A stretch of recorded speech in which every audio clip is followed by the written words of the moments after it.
So in this video, we're going to be talking through some ideas, some strategies, and some tips around how a hiker can go about preventing the risk of overuse injuries creeping up in both their training and their hiking.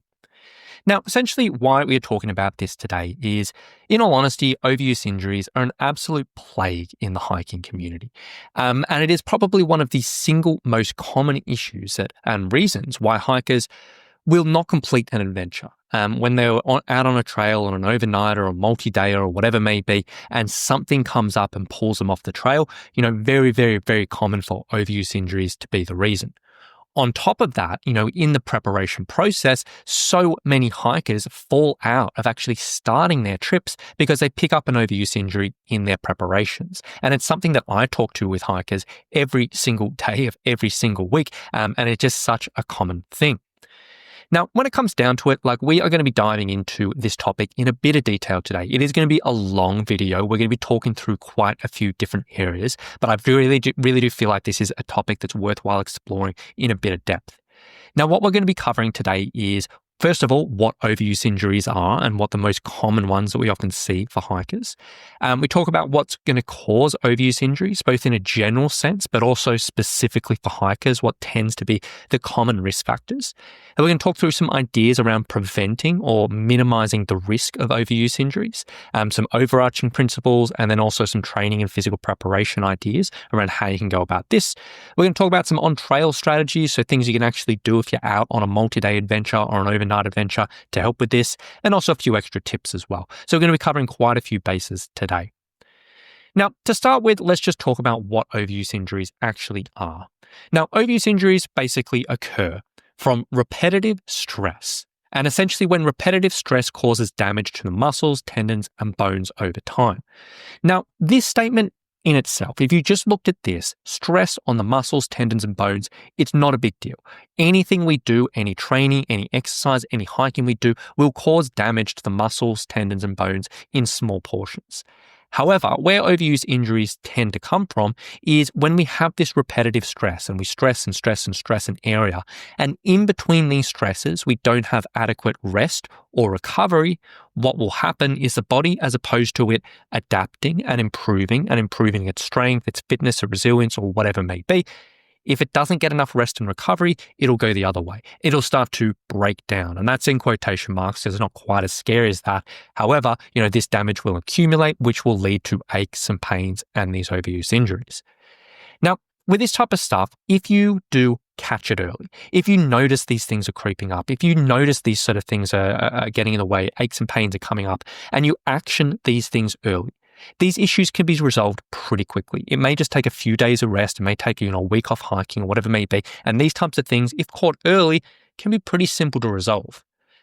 However, a lot of people, and we all fall into this, is we'll ignore it. We'll be like, I got a bit of an ache or got something coming on. I'm just going to push through it. I'm going to ignore it, whatever it may be. And if it is ignored and if it's not respected and you don't modify what you're doing and just keep on loading more and more and more stress onto these areas without enough rest and recovery, this can end up taking a little bit longer to get on top of. And it can take weeks or even months to resolve, which can end up being really, really frustrating for a lot of people. Now, for hikers, really, really common things that a lot of people struggle with is plantar fasciitis. That is one of the biggest issues many hikers face, and that is an overuse injury. Achilles or ankle tendonitis, things like shin splints or hiker's knee, or hip bursitis. There's so many others, they're just a few ones, but there's so many ones out there which are classified as these overuse injuries, which just really, really plague a lot of people. And for a lot of hikers, it may not be a case of that stopping their hiking entirely, but it definitely does get in the way of them enjoying themselves. It definitely does get in the way of them feeling confident out in their adventures. And it definitely does get in the way of them thinking and aspiring to some more challenging things they may want to do. So what causes overuse injuries? We kind of covered it just before, but we'll go into a little bit more detail. Realistically, where overuse injuries come from, in the most technical sense, they come from a period of inappropriate tissue loading. So essentially, tissue loading. Load is just stress that we apply to the tissues. The tissues are the muscles, the tendons, all of that stuff. And essentially a period of inappropriate tissue loading, which could come from excessive magnitude or volume of load, which essentially means just doing more than the body is used to. So if you are doing whatever you're doing and you're living your everyday life or you're doing your everyday training and your body's all fine, then all of a sudden we just start applying a huge amount of new load to your feet. And the body's not used to that. It can't recover from that. It's just too much. It's too much of a magnitude or just too much spread out through the week. That can lead to an issue. It's basically just a big jump up in regards to what the body is used to. On top of that, on the flip side, and this is both the combination, it can also come from an inefficient recovery between bouts of load. So it may be a case of, hey, you go out and exercise 3 days a week and you usually have a few days in between or a day in between. Then all of a sudden we're doing the same thing, but we're condensing it all into actually 3 days. And maybe for you and yourself, your body's not quite recovering between that, just for whatever reason, and that can lead to the issue. There's lots of things that go into it. But basically, too much load, not enough recovery. Pretty simple. Now, to give you a couple of really simple examples we often see in just everyday life, before we even get into hiking specific stuff, these are literally ones I've got from hikers in the past, but it may come from, they wear work boots or high heels, during their day-to-day. Maybe they work in an office, maybe they're a tradie, maybe they're doing whatever it may be, and they do not have no issues. Then all of a sudden they had a week where they actually have to do extra hours. They have to do a couple of extra hours every single day. So they spend a couple of extra hours in their work boots or in their heels or whatever it may be.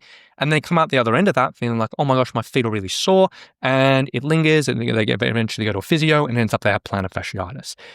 It's just basically just gone through a period where they just had too much load through that area that the body wasn't used to, didn't have time to recover because they were doing it every single day. That led to an issue. Or, another typical example is people who run every day. And I'm not saying hikers need to run or anything like that, but this is just an example. A lot of people might go out and say, I do a 5-kilometer run every single day. That's just what I do before I go to work. And that's absolutely fine.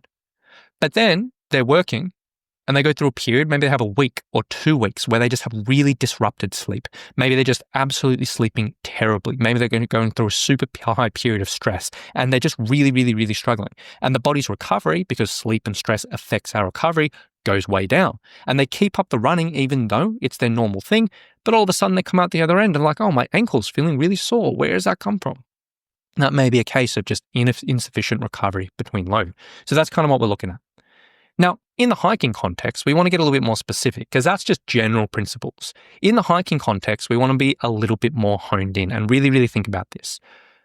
Typically, in the hiking context for overuse stuff, it kind of comes from 2 typical areas. And, there's a lot of things that fall into these categories. Now, number 1 is not being prepared for the specific demands of the hikes that you are doing. So to make this simple, we're going to use the example of a multi-day hike you're training for. And say you have a 7-day hike coming up with a certain amount of pack weight and this and that. If you enter that 7-day hike and the body is not prepared in a way for it to actually feel comfortable on that hike, then that could just end up being way too much load and that can lead to an overuse injury. The tricky thing with hiking is there's so many factors that can go into us being not prepared. So first of all, hiking time. This is something a lot of hikers run into. It's the most simple one, but maybe on your hike, you have to go out and do 6 hours every single day. And maybe that's what you need to prepare for. But in your training, you've only ever trained up to maybe hiking 4 hours. That difference going from 4 hours to 6 hours is a pretty big jump up. And if you have to do that on day 1 of your hike and then day 2 of your hike and then day 3 of your hike, that can lead to some issues, something to think about. Another one is elevation gain and loss. If you are going out on a hike and there's loads and loads of up and down, and in your training, you haven't had an opportunity to do any type of elevation gain or loss in your training, then your body may not be prepared for that. Your knees may get sore, your ankles may get sore or whatever. Terrain, if you only train on footpaths and then you go out and you're on like rocky terrain, that can lead to some issues. Speed, if you only train at a certain speed and then all of a sudden on your actual hikes you're going out, you're with a faster group or a faster friend, you need to push the speed a little bit more, that may be a demand you're not used to.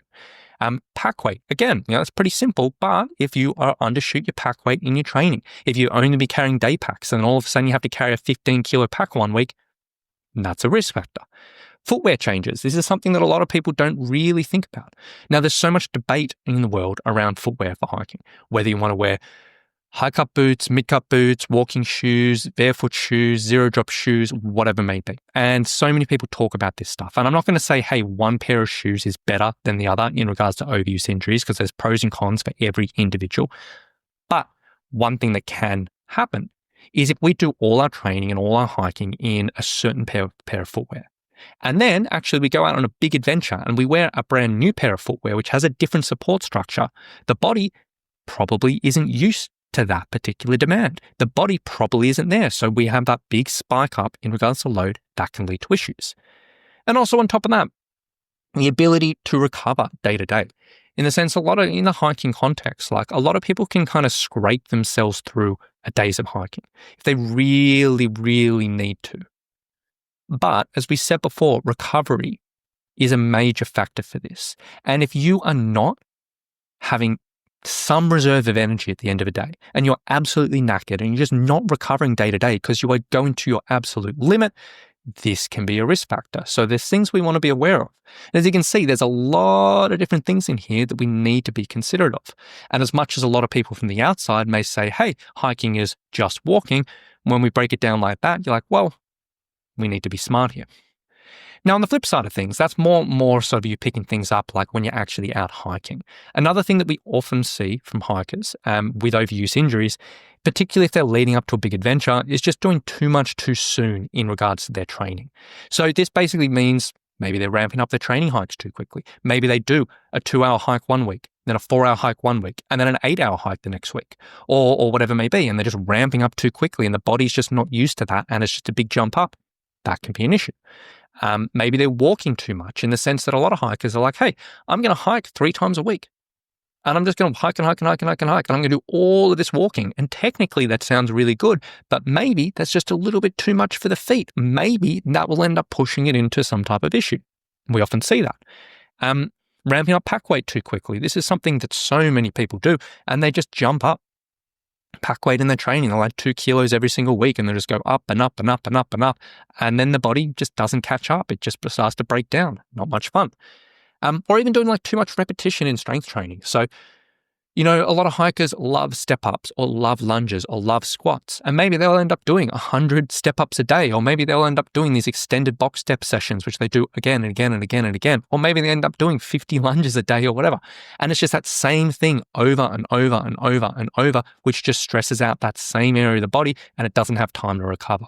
There's a lot of factors that goes into that, but as you can break it all down, quite a bit going on. But the main things we see from hikers, not being prepared for the actual hikes they're doing. So you may pick up an overuse injury during your hike.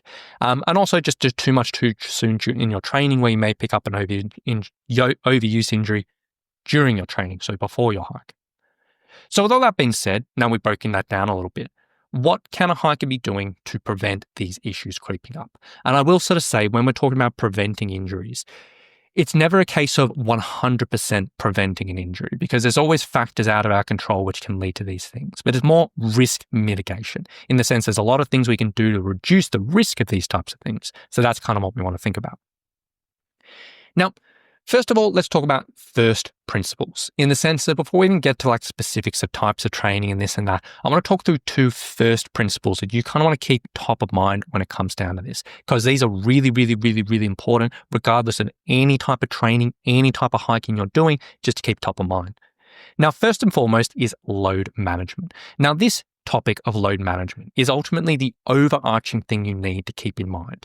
And ultimately, this encapsulates pretty much everything else we're going to be talking about today. So all the training, all the other things, it all falls into the category of this load management. And this is the single most important thing you want to get right to reduce the risk of overuse injuries.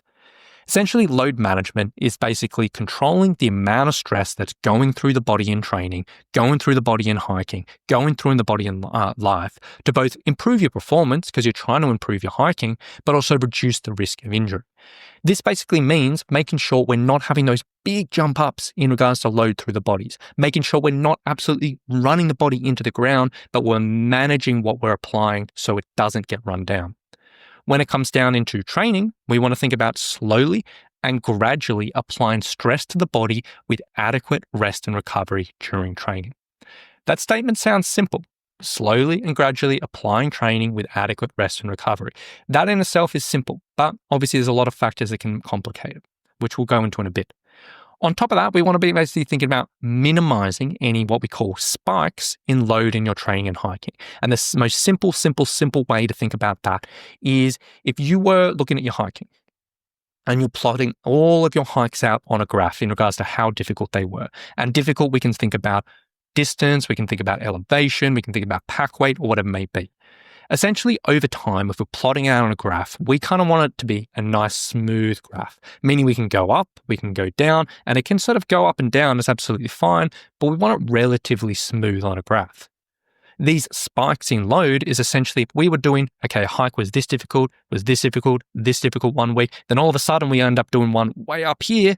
That's a spike. We don't want that. We want to minimize that. We want to manage it. The same thing in regards to your training. So if you're having a training week, week by week by week, you're training a certain amount at a certain level of difficulty, happy days. But if you end up just having this one crazy week where you do double the amount of training or you absolutely run yourself into the ground, this can sometimes be a factor. So we want to minimize the spikes of this. Now, the other first principle we want to talk about is gradualness, in the sense of when you're looking at training for a hike. So if you have a specific end date in mind, something that's really, really, really important to keep in mind is we want to do everything we can to get your body exactly where it needs to be for the demands of the hikes you want to be doing in the slowest possible way. I'll say that again. We want to get the body exactly where it needs to be prepared for the demands of our hiking in the slowest possible way. And so many people miss out on that last little section and they get themselves into trouble. Ultimately, when it comes down to training, the slower we can go, the more time the body will have to adapt. Meaning if we're just slowly applying little bits of challenge, the body will have plenty of time to recover, to adapt, and make sure it's not overloaded. On the flip side, obviously, we need to get us where we need to be. We can't just absolutely undershoot our training preparations because this can get us into trouble as well. So we want to get exactly where we need to be in the slowest possible way.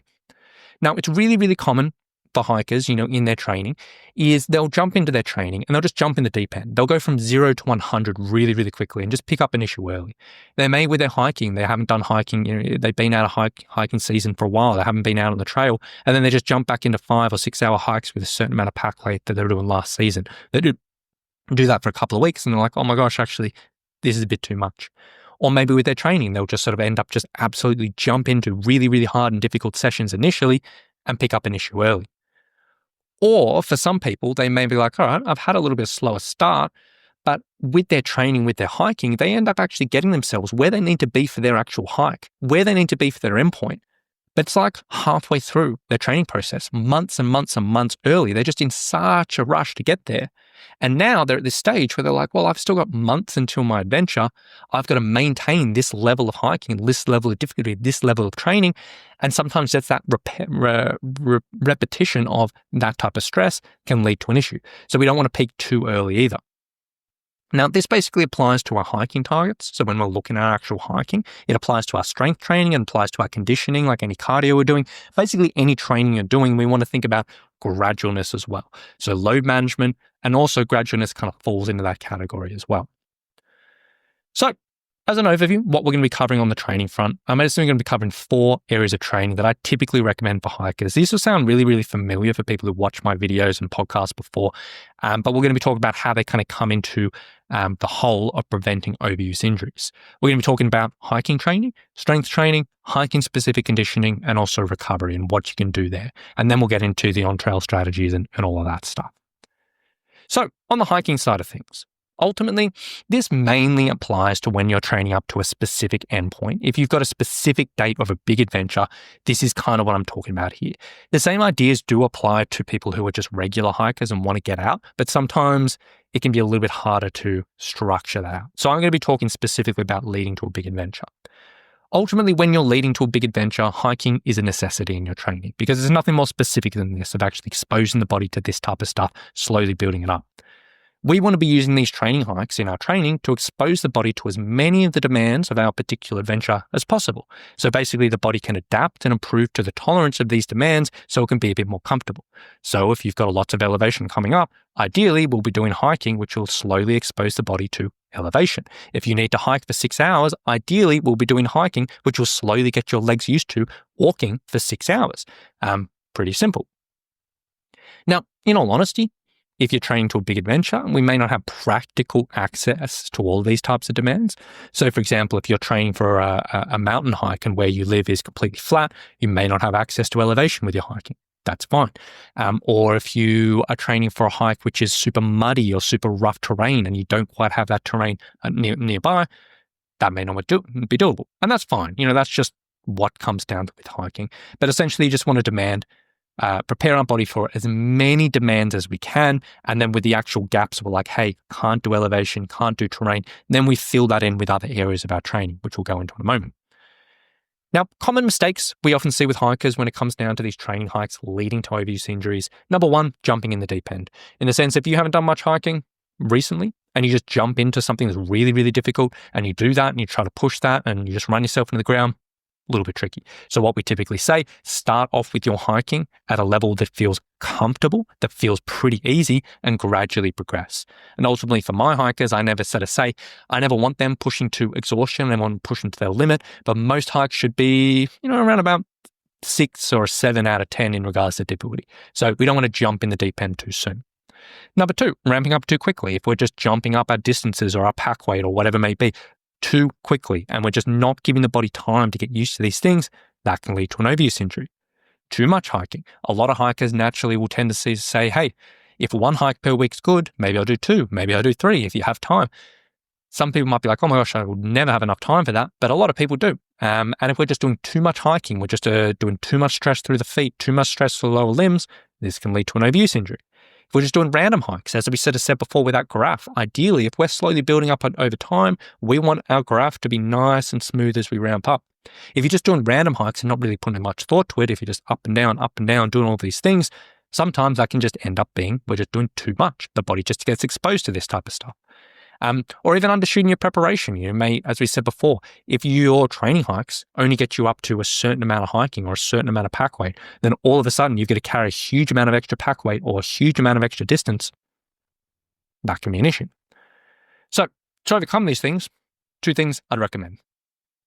Number 1, I typically, in regards to time spent hiking, I usually recommend doing no more than 1 longer hike per week, which may sound a bit crazy to some people who are used to hiking 2 or 3 times a week, and they want to do all of this walking. They're like, why can't I do more?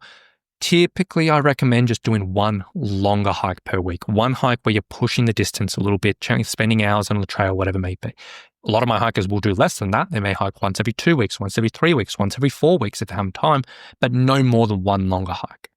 And then the rest of the week is kind of built up in other training. If you are in the situation where you're like, hey, I love hiking, I really want to get out, then you kind of want to think, okay, instead of me doing 3 long hikes in a week or 2 long hikes, maybe just do 1 long hike and then the other ones do a little bit shorter, a little bit more casual, so they're not quite as strenuous. That's a general rule of thumb.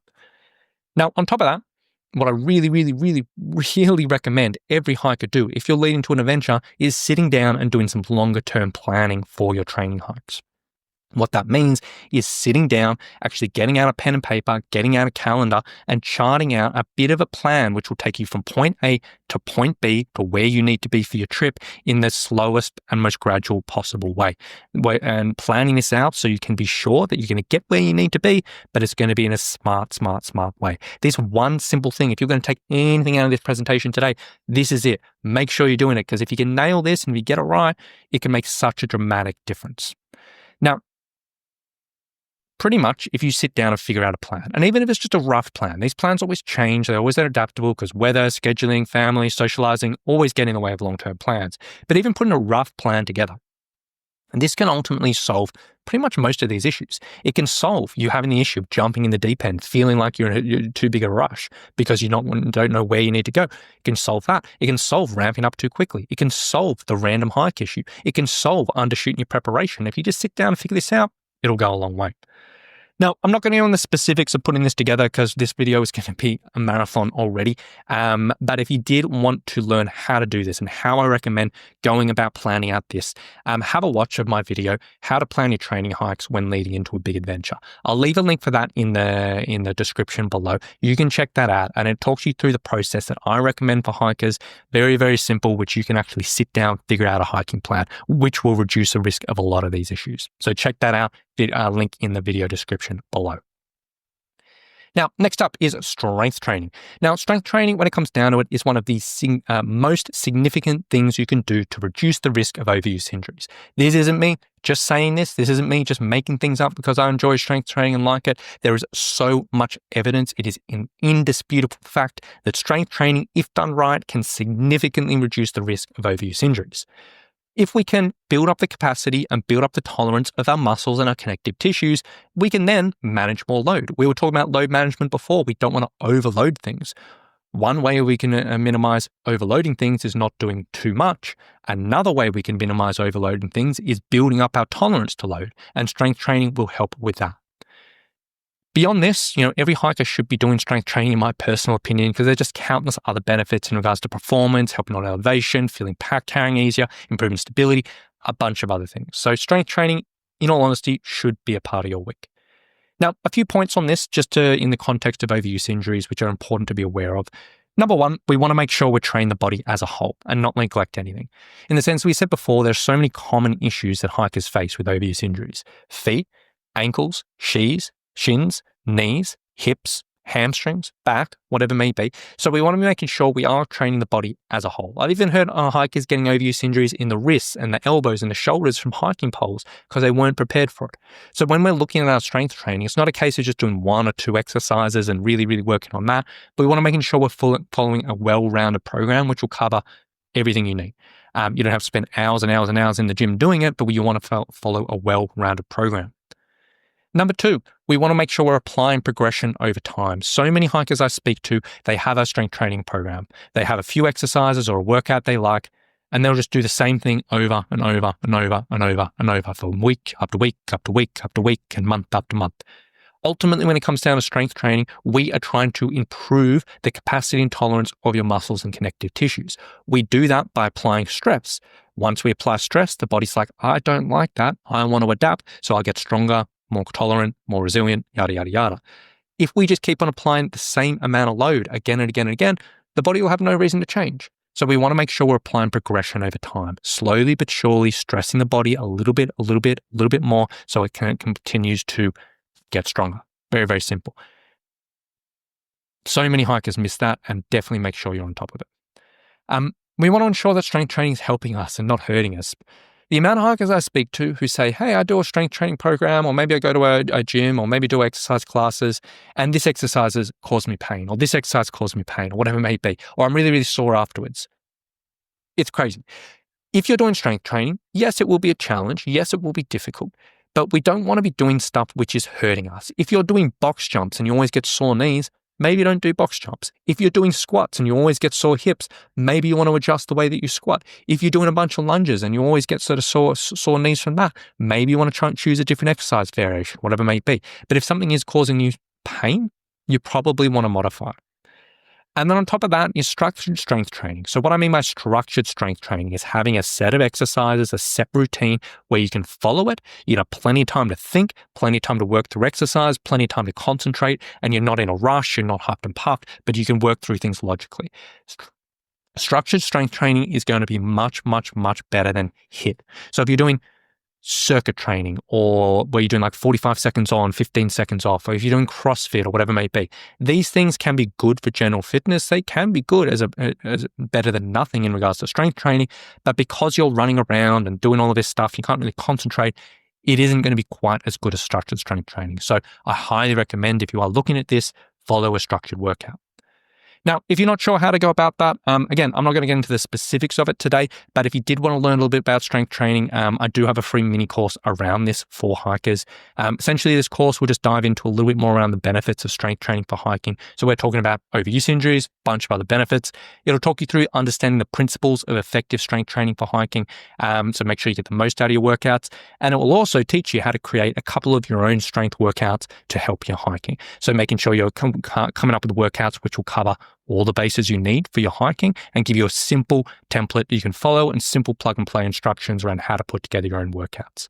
If you did want to check that out, you can go to summitstrength.com.au/strength-mini-course. That course is completely free. You can check it out and have a work through there. I'll leave a link for that in the video description below. All right, next up, we talked about hiking training. We talked about strength training. Let's talk about hiking-specific conditioning. Now, hiking-specific conditioning is just a fancy term that I made up, which basically means shorter cardio sessions you'll do during your week, which are targeted to the specific demands of hiking. So it's not actual hiking, but it's other types of cardio you do, which is honed into what you need as a hiker. Now, these are really, really good for exposing the body to the demands of hiking in a controlled environment. And when I say controlled environment, for example, if we want to expose the body to pack carrying, we're like, hey, we're carrying a pack. If we're doing that out on the trail and we're doing our hiking, which is good, but sometimes if we want to carry a really heavy pack, we don't want to be in the middle of nowhere in case something goes wrong or whatever it may be. A lot of things can go wrong on the trail.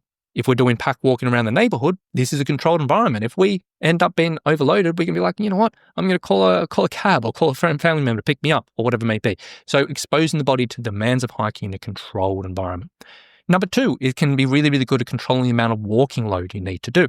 So when it comes down to hiking specific conditioning, we can approach this and we can do walking sessions. But if we make them a bit more challenging in certain ways, we may only have to do this for 30 minutes or 40 minutes or 60 minutes, as opposed to going out and doing multiple hours of hiking.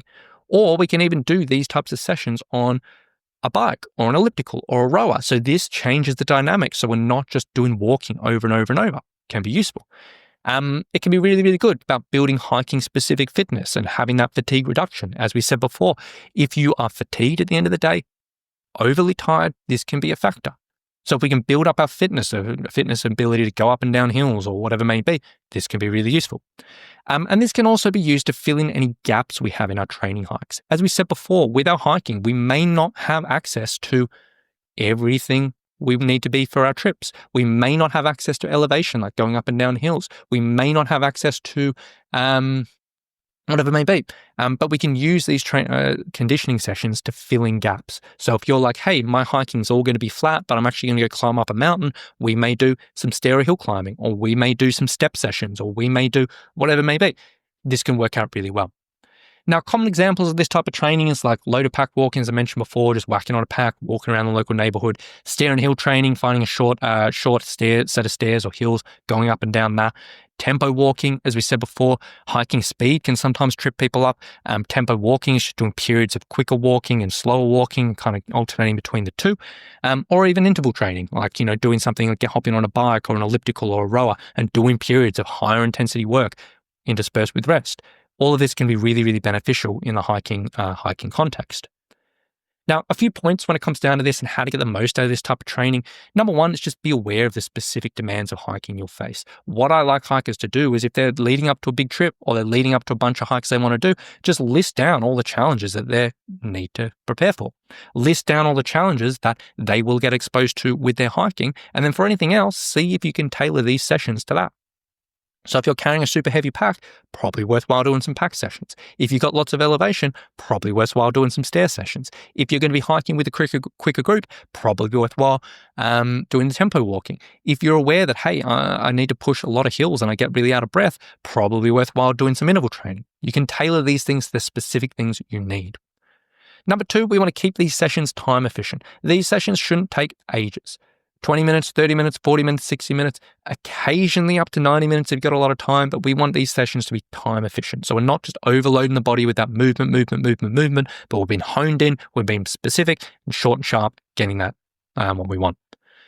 Next up, as we were thinking about like gradualness before, we want to think about gradualness with this. We want to start, in the grand scheme of things, lower intensity, lower difficulty sessions, and slowly but surely build up. So if you're preparing for a hike and say there was a hike 16 weeks away and you're like, hey, how am I going to plan these sessions? Maybe I might do 4 weeks of pack walking with a relatively light pack. Then I'll do 4 weeks of pack walking and get up to a little bit heavier. So by the end of those, all that pack walking, I'm kind of at the point where I need with my pack. Then I might be like, all right, I'm going to change this session to some stair climbing, but I'm just going to do it with body weight. And then I'm going to do stair climbing with a pack. And you can see it gets a little bit harder, a little bit harder, a little bit harder, a little bit harder over time. And you can apply this to, again, anything you're doing. On top of this is off-feet conditioning, and this is kind of really, really useful on the overuse injuries side of things. Off-feet conditioning is absolutely your friend when it comes down to this. Now, what off-feet conditioning is essentially cardio which won't put stress through the feet. So what that means is it's not walking, it's not running, but it might be something like cycling or elliptical or the rower or swimming or whatever it may be. Stuff that will still develop your cardio fitness, but doesn't put stress through the feet. This can be really, really, really useful to leverage as a hiker because you can work on different aspects of your training, but while managing the load going through those lower limbs. So if you're already doing lots of hiking and maybe you're doing a walking session as well, and you're like, I want to fit in more, but I'm a little bit worried about my feet, this can be really, really useful. And I get a lot of my hikers doing this. So this can be really useful in the situation of longer duration sessions. If you're like, hey, I kind of want to fit in just some longer cardio, but I'm already doing some hiking, but I don't want to just do more and more walking. It takes a little while. You may just hop on a bike and go for a couple of hours, and that can be a really good session. It's lower intensity, but it will develop your aerobic fitness to be really effective. Or on the flip side of things, you can use this as higher intensity interval work. Sometimes doing the higher intensity training as walking sessions can be a little bit uncomfortable. If you're really trying to go super, super quick up and down a set of stairs, it can sometimes be a little bit uncomfortable on the knees. If we're doing our interval training on a bike or an elliptical or a rower, this can sometimes be much nicer on the body, so you can concentrate on pushing your fitness, challenging yourself with these sessions, but it doesn't stress out the joints too much. Worthwhile having to think about. Now, next up is recovery sessions. So we talked about hiking, we talked about strength training, we talked about hiking specific conditioning. Recovery sessions are essentially some nice additions that can help. When it comes into the grand scheme of recovery, there are many things we can do during our week to help with recovery. Nutrition plays a massive role, sleep plays a massive role, stress management plays a massive role, relaxation plays a massive role. All of these things will help recovery in one way or another. Now, we can also complement this and things we can do in regards to exercise with what we call recovery sessions. Essentially, these are lower intensity, gentle sessions. They're not designed to help improve your fitness or improve your tolerance, but they're just designed to help the body and mind calm down and help them bounce back in between sessions. So you can enhance your recovery, help you adapt in between those harder sessions. Plays a big role. Now, we can also use these sessions to almost just give a bit of love to sore areas. If you feel like some areas is getting really overworked or really tired, sometimes just giving a little bit of love, giving them a little bit of attention can help them feel a little bit better. Now, a simple thing that I'll often get my hikers to do, and probably most of my hikers to do in all honesty, is I'll get them on the recovery side of things is one session a week for about 10 to 15 minutes. I'll get them to do a little bit of self-massage, a little bit of stretching each week. So self-massage is like foam rolling or working with like a tool or a ball and just like literally massaging your muscles. Stretching, literally stretching. Once a week, 15 minutes, pretty short, but it can make a bit of a difference. Essentially, the whole idea behind this is just let everything recover, adapt, calm down. It goes a long way.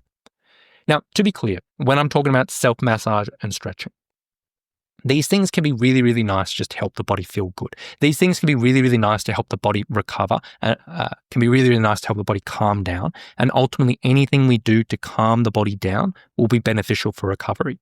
And this can be really, really nice just to reduce aches and pains and just help it feel a bit more comfortable.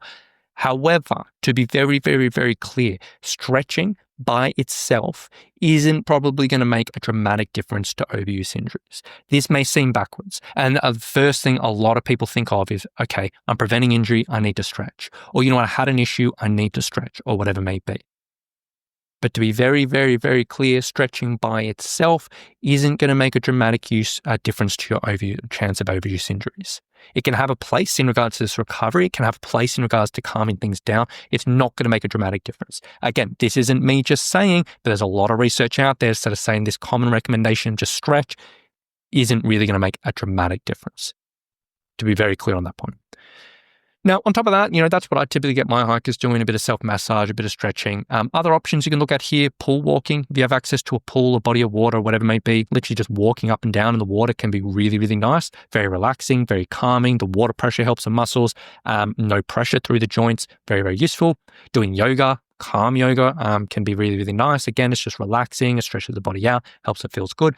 Or, in all honesty, you can do any gentle or easy cardio. Hopping on a bike and literally just turning the legs over for 10, 15 minutes can be good. Going out and swimming, just doing casual laps for a little while can be good. Anything that's relaxing and calming. Now, when it comes down to this, gone into it, obviously I haven't gone into absolute specifics of it all, but giving you the general idea. But right now you might be thinking, okay, sure, this is fine, Rowan, but that sounds like a lot. How the heck would that ever fit into a week? And it's all pretty straightforward. Now, just to give you a couple examples of how this may look. On the hiking side of things, hike when you can. If you can hike every single week, great. If you can hike every couple of weeks, great. If you can hike every 3 weeks, great. Whatever it may be. Have a watch of that video around coming up with your hiking plan. Follow your plan, fit in your hiking where you can. If you're in the situation where you're like, hey, I can train 3 days a week and then I'll hike where I can, then it may be a case you might do 2 strength sessions in a week, maybe 20 minutes or 30 minutes or 40 minutes or 60 minutes, whatever it may be. Then you may choose one of those hiking specific conditioning sessions and you may do one of those each week. That's a good 3 days a week of training that will cover most of your bases. And then on the recovery, you can just fit in little bits and pieces here and there. You could just do the 15-minute session I mentioned. You could just do 2 or 3 minutes a day or whatever it may be. Just add in little bits and pieces. Or if you sort of had 4 days a week, you may do hike where you can, 2 strength sessions, 2 of those hiking specific conditioning sessions, and then add in bits and pieces of recovery. It's pretty straightforward, but there's lots of different ways you can go about this, but just to give you a visual of how that may fit into a week, you can kind of see, okay, this is a nice spread of sessions. It's not like I'm just walking or hiking 3 or 4 days a week, but I've got different variations of movement, different spreads of sessions, different things that are going to improve my fitness and my tolerance in different ways. This can work really, really well.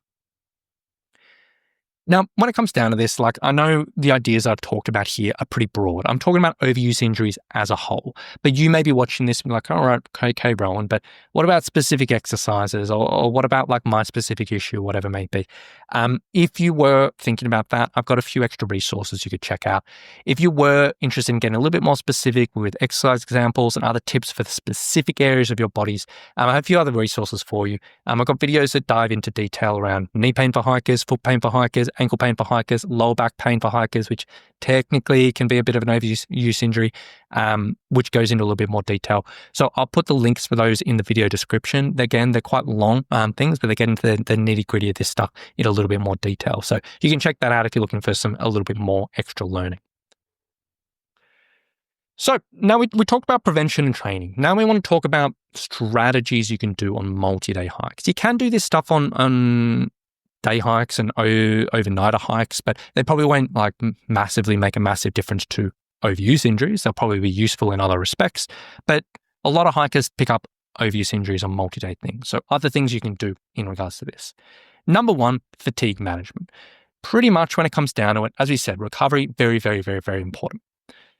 As a general rule of thumb, the more energy you have at the end of the day means the more reserves you're going to have to aid your recovery. Meaning, if you get to the end of the day and you're absolutely knackered, you've used all your energy, you've absolutely pushed yourself to the limit, your body is going to have a hard time recovering. It may very well recover overnight or this and that, but it's going to have a hard time of that. And if you do that day after day after day, that may not be ideal.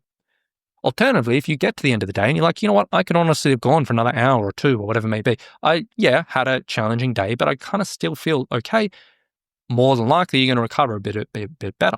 So we want to think about what can we do during the day to minimize fatigue, enhance your energy, and make sure you're on top of things. This is a bit of a broader topic, but it definitely does help overuse injuries, and it definitely does help your hiking as a whole. So areas to consider on this, your nutrition. Are you eating enough? Most hikers don't eat enough. They do not fuel enough, and that gets them into trouble. Are you eating enough? And what are you eating? A lot of hikers, for some reason or another, are really, really, really hesitant about eating carbohydrates on the trail. If you are specifically don't eat carbohydrates for a medical issue or a dietary reason, whatever it may be, that's fine. But if not, carbohydrates are going to fuel a lot of your energy on the trail. So making sure your nutrition is right, very important. Hydration. Are you hydrated on the trail? Are you drinking enough water? Are you having some electrolytes? Goes a long way on fatigue.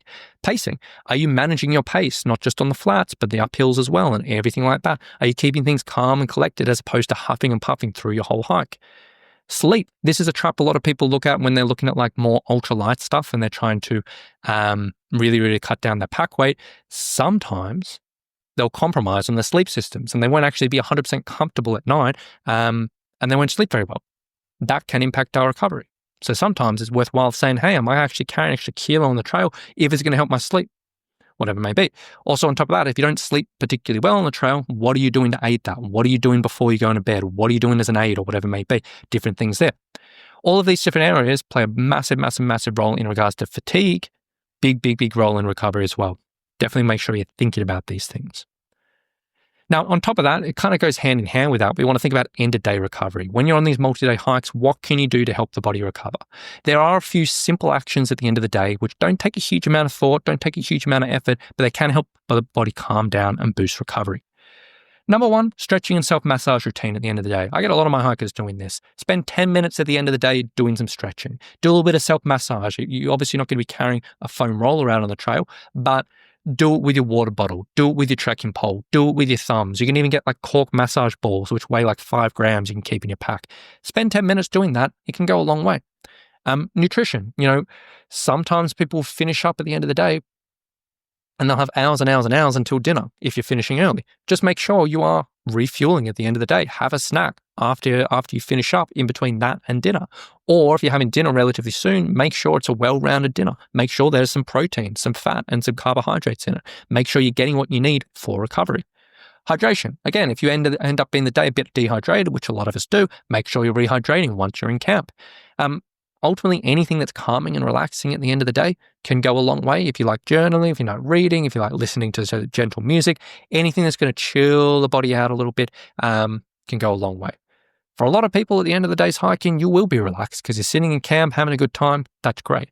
But if you've had a bit of a stressful day, or if you've been getting a bit anxious or something's going on mentally, calming down and relaxing can go a long way. I know that's sometimes easier said than done, but definitely worthwhile thinking about. And then finally, this is something not everyone has to do, but something I quite like is sports compression gear. Essentially, sports compression tights, sports compression socks, or whatever it may be, they can be quite nice in regards to wearing at the end of the day, just to help circulation while you're not moving. So typically when we're exercising, when we're hiking, blood's moving around and that's all well and good. When we stop moving and stop exercising, the blood's still moving around, but it gets a little bit slower. Sometimes, the body can just have some accumulated waste products from all the exercise. Sometimes that can lead to a little bit of muscle discomfort. The whole idea around sports compression gear after exercise, you may wear it for an hour or 2 or 3 when you're around camp. It just basically keeps the blood moving a little bit more, enhances circulation just a little bit more, and sometimes can be quite nice just for sore muscles, help things recover, help things feel a little bit better. Not everyone needs to wear it. Obviously, you've got to spend money to buy this and all that, but I do like it as an addition to a multi-day hiker's pack because it can make a bit of a difference. All right, so we're getting towards the tail end of this video now. Last things I want to cover is a few simple extra tips which can make a bit of a difference. Number one, hiking poles. Hiking poles, specifically for the lower limbs, so the ankles, the feet, the shins, the knees, can play a big role in taking stress from the lower limbs when you're hiking. If you are aware that you have a history of overuse injuries or you're a bit worried about them, I highly recommend hiking poles on the trail. Number two is if you are planning on wearing a certain pair of footwear when you hike and when you're actually out on your adventure, do your walking training in that footwear. So if you're doing training hikes, if you're doing loaded pack walking, if you're doing stair and hill climbing, try to wear that footwear so your body can adapt and get used to that type of stuff. As you sort of said before, a change in footwear does require the body to deal with different forces, different stresses, and that sometimes can trip people up. If you are planning on getting new footwear, try to get that early, make that change early in the training process. Don't wait till 4 weeks before you go. Don't wait till 2 weeks before you go. Get it done early. And if you are changing things midway through, say you're training for 12 weeks and you get to 6 weeks and you get a pair of shoes, pull things back temporarily. Pull back your hiking, pull back your walking, just temporarily take it easy and slowly expose the body to that, just so you don't, again, end up overloading certain areas of your feet and your ankles or whatever it may be. Respect periods of lower activity and rebuild. If you get sick, if you go on holidays, if you miss training for a week or 2, whatever it may be, try not to just jump back right where you were, or even worse, just keep on jumping straight up. Because when we're looking at that training load, as we were talking about before, plotting that stuff out on a graph, there's one issue where we can end up going this, and then jump up, and we're kind of like just a big spike up there. What can also be an issue is if we're doing normal, nothing, and then back to normal, sometimes this can be a little bit of too big of a jump up. So if you've had a week or 2 of lower activity, maybe just ease yourself in with a week of moderate activity and then get back to your normal stuff. So be smart about that. Obviously, when you're in time limits and this and that, it can be a little bit tricky if you've got a date looming, but that's something you just need to be aware of. Hiking speed can make a major difference to stress in the lower limbs. If you have a history of foot issues, ankle issues, Achilles issues, shin splints, knee pain, whatever it may be, managing your hiking speed can really, really make a major difference. Typically, when we're out by ourselves, we usually go at a pace that's pretty comfortable for us. Where this comes into the issue is if we are going out on a hike and we're with a friend, we're with a group, or whatever it may be, and their pace is a bit quicker than ours, and we have to keep up with them, that can stress us out a little bit. That can add extra load to things that we're not used to, and that can make things a little bit tricky. So one of the most powerful things you can do here is having a conversation. If you're going out with a friend or with a group, say to them, hey, my foot's a little bit niggly. Do you mind if I go at my own pace? Or do you mind if we go at my pace? Or if you're with a group, so to say, hey, actually, you know what? I struggle with this. Do you mind if we pull things back? Or do you mind if I just meet you at certain checkpoints or whatever it may be? There's a lot of different ways you can approach those conversations, but that can be really, really, really powerful. On top of that, take action early. If you ever feel like something's creeping up, if your shins start getting sore, if your feet start getting sore, if your ankles start getting sore, if you act on it early, it can be really, really easy to get on top of. If you ignore it for a week or 2 or 3 or 4, I've even had people who've ignored things for 6 weeks and then finally said something, it can be much more difficult to get on top of things. If you feel like something's creeping up, just take a little bit extra recovery time. If you're like, hey, my foot is getting a bit sore, take a few days off walking. If you feel like my shins are getting all pumped up, maybe take a few days off anything that stresses out. If my knees are getting sore, maybe take a few days off anything that sort of gives that. Sometimes even just 2 or 3 days is enough to let it recover and let it chill out. On top of that is if you're aware certain things are causing or aggravating an issue, maybe modify that. If you're doing lots of jumping in your training and you're getting a lot of knee pain, maybe just say, you know what, I'm not going to do any jumping anymore. I'm going to do other exercises. Or maybe if you're doing a lot of running and you're like, hey, I'm getting foot pain, maybe just reduce your running distances or whatever it may be. Take action early. And if you're unsure about how to go about this, reach out to a professional, get some direction. It'll really, really go a long way. So there we go. I know this has been a bit of a marathon video, but hopefully you're still here with me and hopefully this has been useful and hopefully this gives you some insights in regards to how to prevent some common overuse injuries coming up. I fully understand this has been a bit more a broader overview as opposed to getting into specific exercise and this and that. But as I said, there are some more resources in the video description where you can dive into that type of stuff. However, if you are in this situation, you're like, okay, Rowan, this kind of all makes sense. But in all honesty, I need help with this. I'm not sure how to put this together. I'm not sure if I'm doing the right things. I really just don't want to spend the time figuring this out for myself or whatever it may be. If you did feel like you need a little bit of extra help with this, I would love to chat with you. Through Summer Strength, the company that I own, we offer online personal training, personalized online personal training for hikers to help them get fit, strong, and resilient for their adventures. Essentially, what our programs will typically include is we'll sit down and create a custom and personalized workout program to get you ready for anything the trail may throw at you. So as we sort of said before, making sure you're exactly where you need to be, but doing it in a way which will apply all those bits and pieces we just talked about before and do it in a way which will minimize the risk of things going wrong and being very, very, very intentional. On top of that, we do put a big emphasis in regards to educating you on all the peripheral factors which can make or break an adventure. So we talked about before, fatigue management, very, very important. We talk about nutrition, recovery, self-care, mental strength, and a bunch of other things. We get a little bit more detailed around the pain prevention side of things and a bunch of other stuff. And we also give you the coaching, support, and accountability to keep you on track, to adapt your training around what's going on. If you have a week where you're sick, how do you change things? If you have a bit of a rough time, how do we keep on track? Or whatever it may be, we will be there in your corner. Now, if you do want to find out a little bit more about that, you can basically check out our online personal training program at summerstrength.com.au/online. On there, there's another video which talks through our program in a bit more detail. And if it does sound like something you want to explore and see if it may be right for you, there's a link there where you can book a quick call with us. We can hop on, have a bit of face-to-face, learn about you, your situation, your needs, your goals. And if you wanted to, and it sounds like something we can help you out with, we can talk you through one of our packages which may fit into what you need. That call's completely free, so if anyone wants to check it out, no obligation, no stress, no pressure, but you can check it out from there.